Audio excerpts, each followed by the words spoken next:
The moment I saw the notification, I went completely still. I was sitting in the arrivals lounge at Pearson, my luggage at my feet, still wearing the same sweater I'd put on 14 hours earlier in Vancouver. My phone buzzed. A routine alert from my bank, a property tax reminder for 14 Clearwater Crescent. Except I hadn't owned 14 Clearwater Crescent for 6 weeks. I didn't know that yet. I just stared at the notification, confused, thinking the bank had made an error. I clicked through. The property was still registered under a name I recognized.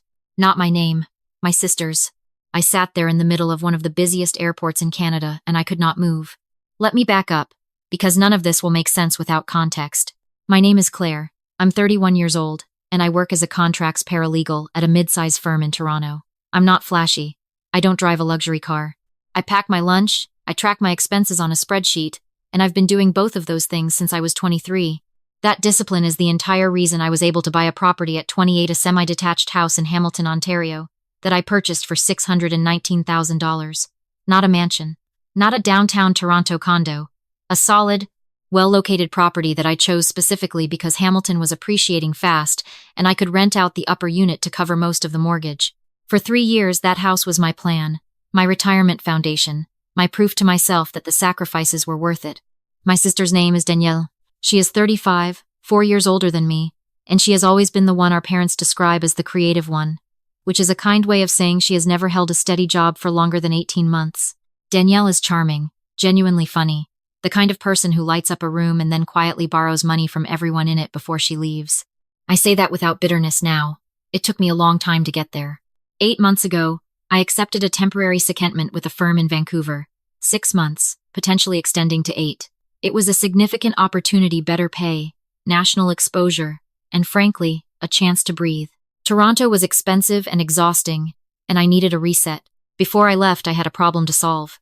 My tenant in the upper unit had just given notice, and I didn't have time to find a new one before my departure.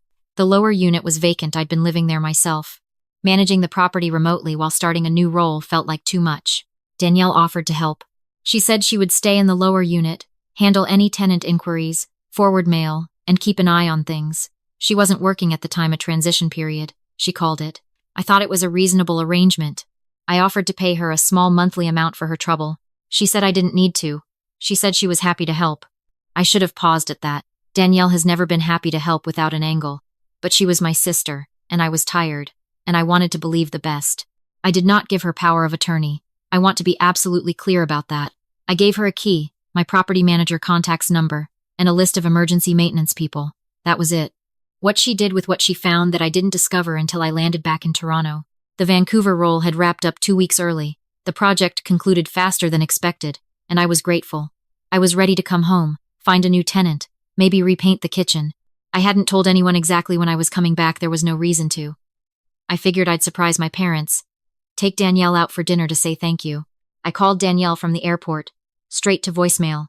I called again. Voicemail. I texted. No response. I told myself she was probably asleep. It was just past 11 at night. I took an Uber to Hamilton, to my house. There were lights on inside, the kind of warm, lived-in light that means someone is home, comfortable, settled.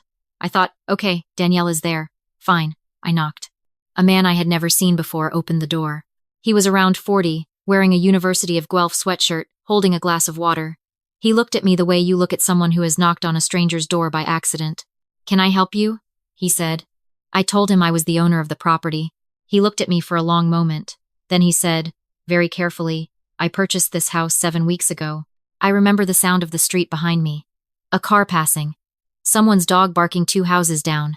I remember those details with absolute precision because my brain apparently needed something concrete to hold on to, while the rest of my understanding of reality quietly collapsed. His name was Robert. He invited me inside because he is apparently a decent person who could see that I was about to fall apart on his front porch. He showed me the paperwork, a bill of sale, a transfer of ownership registered with the province of Ontario, a certified copy of what appeared to be a power of attorney signed, notarized, dated 3 weeks after I left for Vancouver, signed with my name. I did not sign that document. I did not authorize it. I did not know it existed.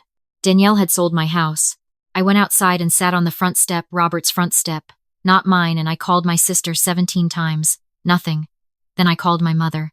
My mother picked up on the second ring. I told her what I had just found out. I told her calmly, because I was still in the stage of shock where everything feels very slow and very clear. I said, Danielle sold my house, the house I own, without my permission. My mother was quiet for a moment. Then she said, Claire, that house was purchased with family support. Your father and I helped you with the down payment. I felt something shift in my chest. My parents had gifted me $20,000 toward my down payment 3 years earlier. I had documented it as a gift as required by my mortgage lender, and I had paid them back in full. With a small amount of interest, they refused at first and then accepted, within 14 months. I have the e-transfers. I have the messages where my father said, Consider us paid back. We're proud of you. I said all of this to my mother. She said, Danielle has been going through a very difficult time. She needed the money. You've always had more than her. I hung up. I sat on that step for another 10 minutes. Then I went to the nearest Tim Hortons because this is Canada, and that is what you do. Ordered a large double-double, and opened my laptop. I have spent 6 years as a contracts paralegal. I review agreements for a living.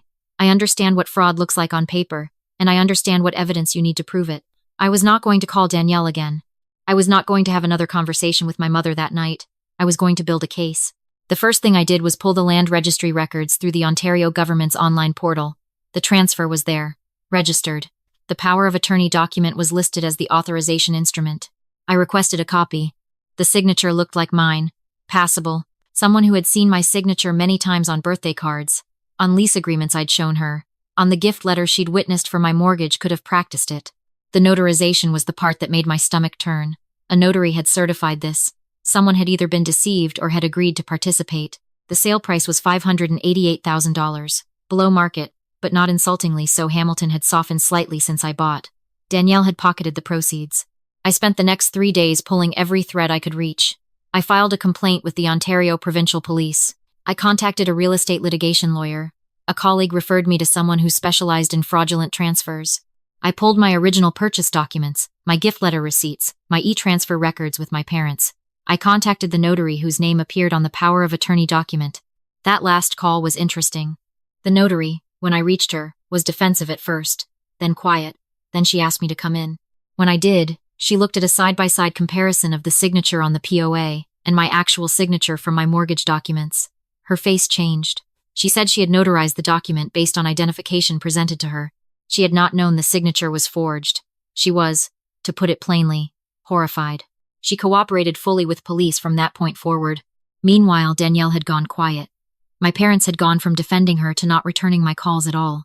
I found out through a mutual friend that Danielle had used approximately $200,000 of the sale proceeds to invest in a wellness retreat franchise, a concept she'd been developing with a business partner in Kelowna, and had spent a significant portion of the remainder on living expenses, a used Range Rover, and a trip to Costa Rica that she had documented extensively on Instagram. I want to pause here and acknowledge something, because I think it matters. There is a version of this story where I feel destroyed, where I spiral, where I spend months grieving the loss of everything I had built and the betrayal of someone I trusted. I did grieve. I won't pretend otherwise. There were nights in that period where I sat in my temporary sublet and felt a kind of hollowness I don't have better words for. That house was not just money to me. It was the first real thing I had built entirely on my own, with my own choices, my own discipline, my own risk, and my sister had walked into it and handed it to a stranger. But I also have a particular skill set, and I was going to use it. My lawyer filed for a declaration of the fraudulent transfer. Under Ontario law, specifically the Land Titles Act and provisions around fraudulent instruments, a transfer obtained through a forged power of attorney can be challenged. The process is not fast and it is not simple, but the law is clear. The transfer was void. It had been obtained through fraud. Robert, the buyer, had title insurance. This is standard practice in Ontario, and it protected him. His insurer would cover the costs of unwinding the transaction, and he would not be financially penalized for purchasing in good faith. This is important, and I will come back to it. Danielle was arrested 6 weeks after I filed the police report. She was charged with fraud over $5,000, forgery, and uttering a forged document. Her business partner in Kelowna, who had known the source of the funds was disputed, was also investigated. My parents called me the night of her arrest. My father, not my mother. He was crying, which I had seen maybe twice in my life. He said Danielle had told them I had agreed to sell the house and give her the proceeds as a family investment. He said he hadn't known it was fraud. He said he was sorry. I believed him. I believe my mother also didn't know the full picture. I think Danielle gave them just enough information to make it seem legitimate, because Danielle has always known exactly how much truth each person can handle. That didn't make the conversation easy. It was one of the hardest phone calls I have ever taken. But here is something that helps me. My father apologized. Clearly, directly, without conditions. That matters. Now, the part everyone wants to know. The house. Because the transfer was declared void by the court, the title reverted to me. The process took 4 months. Robert's title insurance covered his costs and compensated him for the inconvenience he had to move out temporarily while the legal proceedings resolved. He was, throughout all of this, remarkably gracious. We exchanged a few emails. He said he hoped things worked out. I told him I was sorry he'd been caught in the middle of something that had nothing to do with him. He ended up purchasing a different property in the same neighborhood 2 months later.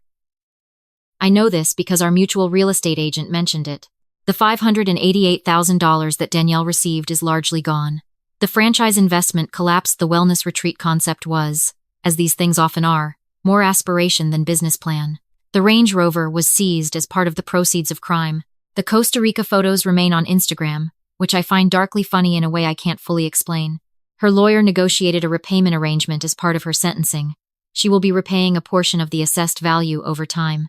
She received a conditional sentence, house arrest, community service, probation rather than prison time, largely because she has no prior criminal record, and because her lawyer argued, not unconvincingly, that she had a delusional belief that the money was somehow owed to her. I have complicated feelings about the sentence. I won't pretend I don't. But I got my house back. That is the part I return to. I am living there now, in the lower unit, in a house that is still registered in my name, that still has the same scuffed baseboards I painted 3 years ago, and the same kitchen tiles I chose because they were on sale, and I thought they looked clean, and they do. Robert repaired the back fence while he was there, which was a genuinely kind thing to do, and I left it because it's a better fence than the one I had. I haven't spoken to Danielle since the arrest. I don't know if I will. I don't know what a relationship with her looks like after this, or whether the version of her I thought I knew was ever real, or whether I was just filling in blanks with what I wanted to see. I think about that sometimes. I speak to my parents. Carefully. We are rebuilding something not what we had before, because I don't think that was as solid as I believed, but something more honest. My father bought me a plant when I moved back in. A pothos, because he said they were hard to kill. I put it in the kitchen window and it is thriving. I want to say something to anyone watching this who has ever had a family member treat your financial security like a resource that belonged to them by proximity. The idea that your hard work is a family asset simply because they witnessed it, that your savings, your property, your discipline is somehow communal because of shared DNA is not love. It is entitlement dressed in the language of love, and you are allowed to name it. You are allowed to act on that naming, through lawyers, through courts, through police reports, through every legitimate channel available to you. I am a paralegal. I work with contracts and legal language every day. I still almost didn't do anything, because she was my sister, because my mother cried, because the voice in my head that had been trained since childhood to keep the peace was very loud. Do not let that voice make your decisions. The title to that house has my name on it. It has my name on it because I put in the work, and because I refused to accept a version of events in which someone could erase that. I don't need anyone in my family to agree with me about what she did. I don't need them to call it what it was. The court already did. That's enough.